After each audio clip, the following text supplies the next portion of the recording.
दोस्तों, आज हम सभी के पास एक ही समस्या है, पैसा। लोगों के पास पैसे की कमी है। कितना भी पैसा कमा क्यों न ले, पैसा कम ही पड़ जाता है।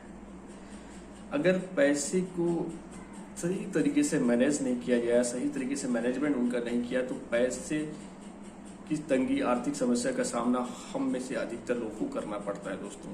क्योंकि बहुत सारे दोस्तों की सैलरी नियमित एंड फिक्स होती है, कुछ लोग की रेगुलर होती है, कुछ लोग की रेगुलर नहीं होती है।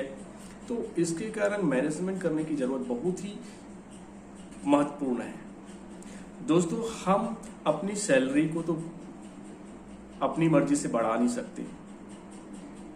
तो दोस्तों, हमारे हाथ में क्या है? हमारे हाथ में दोस्तों है उनके अपने पैसों का सही तरीके से मैनेजमेंट करना, उनको मेंटेन करना, कंट्रोल करना, बचत करना। ये सारी चीजें हमारे बस की बात है। हम इसको कंट्रोल कर सकते हैं, इसको मैनेज कर सकते हैं, इसको मेंटेन कर सकते हैं, बैलेंस कर सकते हैं दोस्तों। फाइनेंशियल प्लानिंग यानी कि पैसों का सही तरीके से मैनेजमेंट, सही तरीके से व्यवस्थित ढंग से उनका निवेश, उनका बचत करना ही फाइनेंशियल प्लानिंग है। आज की इस वीडियो में हम जानेंगे कि फाइनेंशियल प्लानिंग होता क्या है, आखिर फाइनेंशियल प्लानिंग लोगों की जरूरत क्यों है।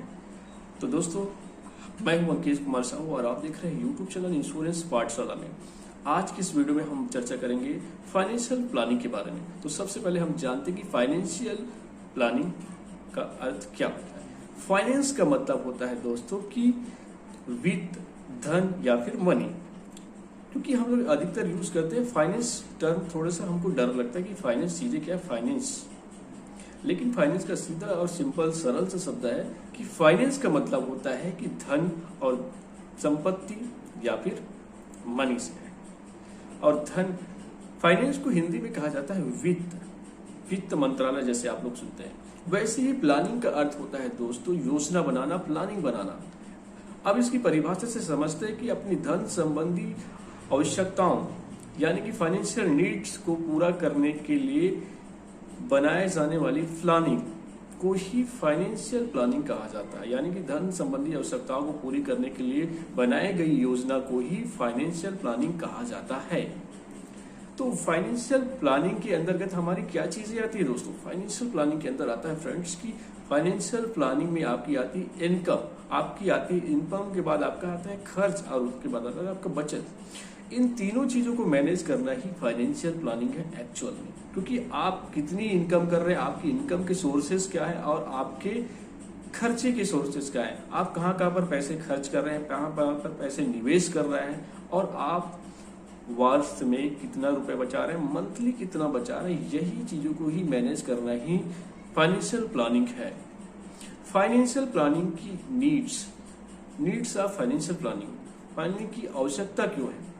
सबसे पहला दोस्तों कि रेगुलर इनकम। बहुत सारे मित्रों की रेगुलर इनकम नहीं रहता है। रेगुलर इनकम नहीं रहने के कारण बहुत ज्यादा टेंशन भी रहता है। गवर्नमेंट जॉब करने वाले भी कर्मचारी हो, चाहे वो प्राइवेट कर्मचारी हो या बिजनेस करने वाले कर्मचारी हो, उनको रेगुलर इनकम क्यों रहना चाहिए? रेगुलर इनकम आते रहेगी तभी हमारी घर गृहस्थी का खर्च चलेगा, हमारी आवश्यक जरूरतों की पूर्ति होगी, चाहे हमारे राशन की हो, बिजली का बिल पेमेंट करना हो, नल का पेमेंट करने हो, हमें किराया भरना हो, या फिर ईएमआई की कार की पेमेंट करनी हो, फ्रिज की पेमेंट करने हो, टीवी की ईएमआई की पेमेंट करने हो, मोबाइल में रिचार्ज भी तो करवाना है। इन सभी जरूरतों के लिए हमें रेगुलर इनकम की जरूरत पड़ती है ताकि हम अपने परिवार को सही तरीके से हमें उनकी आवश्यकताओं को पूर्ति हो सके और हम अपने वांछित लक्ष्य को, हमारे वित्तीय जो लक्ष्य है उसको हम प्राप्त कर सकें। दूसरा आता है दोस्तों कि हम इनकम की सिक्योरिटी, हमारी इनकम, हमारी आय की सुरक्षा क्या है। हम प्राइवेट जॉब कर रहे हैं, कोई कंपनी में ऑपरेटर्स हैं, कहीं पर हम गार्ड की जॉब कर रहे हैं, कहीं पर एटीएम की गार्ड की जॉब कर रहे हैं, और हमारी इनकम सिक्योर नहीं, क्योंकि हमें कंटिन्यूअस इनकम आते रहेगा इसकी गारंटी नहीं। कल आपको नौकरी से निकाल दिया जाता, आपकी इनकम वहीं से स्टॉप हो जाएगी और अगले 4-6 महीने तक अगर जॉब नहीं मिला तो आपके फैमिली को भरण पोषण के लिए आवश्यक जो मनी है वो कहाँ से आएगा। ये सबसे बड़ा टेंशन है कि अगर मेरे जॉब अगर छूट गई बीच में तो मेरा क्या होगा, मेरी फैमिली को कहाँ से ये सारी पैसे की भरपाई कैसे होगी और उनका जीवन यापन कैसे चलेगा और उनकी आवश्यक डेली जो नीड्स है, उनकी जरूरत है, वो कहाँ से पूर्ति होगी। इसलिए इनकम की सिक्योरिटी बहुत जरूरी है। तीसरा आता है हमारे शॉर्ट टर्म गोल्स होते हैं। शॉर्ट टर्म गोल्स में हमारे आते हैं कि हमें राशन की जरूरत है, हमें रूम किराया देना है, हमको बिजली का बिल पेमेंट करना है, दूध का पेमेंट करना है और नल के पेमेंट करना है, हमारी ईएमआई की किस्त भरनी है, बच्चों की फीस जमा करनी है। ये सारी चीज हमारे शॉर्ट टर्म गोल्स में। अगर इमरजेंसी फंड, दोस्तों इमरजेंसी फंड में क्या आता है कि आपका मेडिकल इमरजेंसी, जैसे वर्तमान समय में कोरोना का महामारी चल रहा है और कोरोना से बहुत सारे लोग, लाखों लोगों की जान हॉस्पिटल में चली जा रही है और पैसे, बहुत सारे लोगों का नुकसान भी हो जा रहा है, पैसे की बर्बादी भी हो रही है, बहुत सारा पैसा लगने के बाद भी जान को बचाया नहीं जा पा रहा है। काफी बहुत ही दर्दनाक अभी चल रहे हैं दोस्तों। तो हमारे लिए फाइनेंशियल प्लानिंग करना बेहद जरूरी है। हमने क्या मेडिकल के लिए, इमरजेंसी के लिए फंड तैयार करके रखा है या बचत करके रखा है? क्या हमारे पास कार के रिपेयरिंग के लिए पैसे हैं? क्या हमारे पास बाइक की रिपेयरिंग के लिए पैसे हैं हमारे पास? क्या हमारे पास इमरजेंसी फंड में अगर जॉब हो गया, हमारी नौकरी अभी निकल गई, बहुत सारे कोरोना काल में बहुत सारे दोस्तों की नौकरियां छूट गई, तो उसके लिए उनके पास क्या उन्होंने प्लानिंग करके रखा था? फाइनेंशियल प्लानिंग उन्होंने क्या किया था कि 6-7 महीने, साल भर का मेरे पास एक फंड, इमरजेंसी फंड होना चाहिए। अगर मेरे जॉब खुदा छूट गया तो क्या मैं उसके एवज में कैसे अपने परिवार को वालों का भरण पोषण करूं? क्या इसके लिए इमरजेंसी फंड की व्यवस्था किया था? क्या उन्होंने आरडी, रेकरिंग डिपॉजिट या ऐसे कुछ प्लान्स में निवेश किया था? ये बहुत ही महत्वपूर्ण होता है दोस्तों। इसके बाद आते हैं शॉर्ट टर्म गोल्स हो गए। शॉर्ट टर्म गोल्स में हमारे आते हैं बच्चों की फीस भी भरनी है, हमें कोई कार खरीदनी है, हमको बाइक खरीदनी है। ये सारे शॉर्ट टर्म गोल्स है हमारे, जो उनको अचीवमेंट करने के लिए उसकी प्लानिंग करना है। अगर हमने क्रेडिट कार्ड से उधार लेकर रखा है तो उसको जल्द से जल्द उसको पेमेंट भी कैसे करें। हमने लोन लेकर रखा है तो उसको साल भर, 6 महीने, 1 साल के अंदर कैसे पेमेंट करके उसको समाप्त करें। लॉन्ग टर्म गोल्स में हमारे हैं जैसे बच्चों की उच्च शिक्षा की व्यवस्था करना है, बच्चों की शादी करनी है, हमें उसके लिए फंड की व्यवस्था करना है, बच्चों की शादी के बाद हमारी रिटायरमेंट की प्लानिंग करना है। तो ये सारी प्लानिंग करना ही फाइनेंशियल प्लानिंग का एक बहुत बड़ा अहम हिस्सा है दोस्तों। ऐसे करके हम अपने फाइनेंशियल प्लानिंग के द्वारा ही अपने वित्तीय लक्ष्य को प्राप्त करने में मदद कर सकते हैं।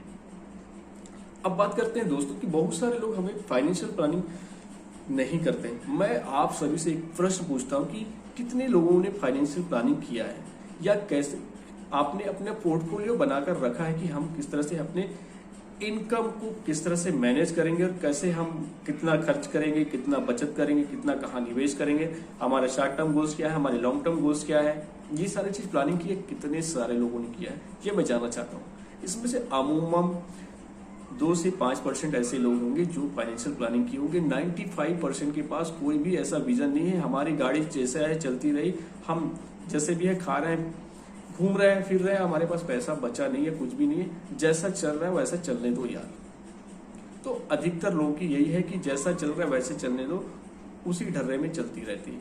इसलिए इनको महीने के अंत तक इनकी समस्याएं उत्पन्न हो जाती है कि हमारे पास पैसे बचा नहीं है, सारी सैलरी का पैसा खत्म हो गया। तो इसलिए आवश्यकता है फाइनेंशियल प्लानिंग की। फाइनेंशियल प्लानिंग के लिए हमेशा महत्वपूर्ण है, मैंने जैसे भी पहले भी बताया कि सबसे पहले हमारे पास जरूरी है कि हमारी इनकम, क्या हम अपनी इनकम को बढ़ा सकते हैं, टाइप्स ऑफ इनकम को हम हमारे इंक्रीज कर सकते हैं। क्या हम प्राइवेट जॉब्स में कर रहे हैं, गवर्नमेंट जॉब्स में, क्या हमारी इनकम के सोर्सेज को हम बढ़ा सकते हैं, इस पर भी हमें विचार करना चाहिए।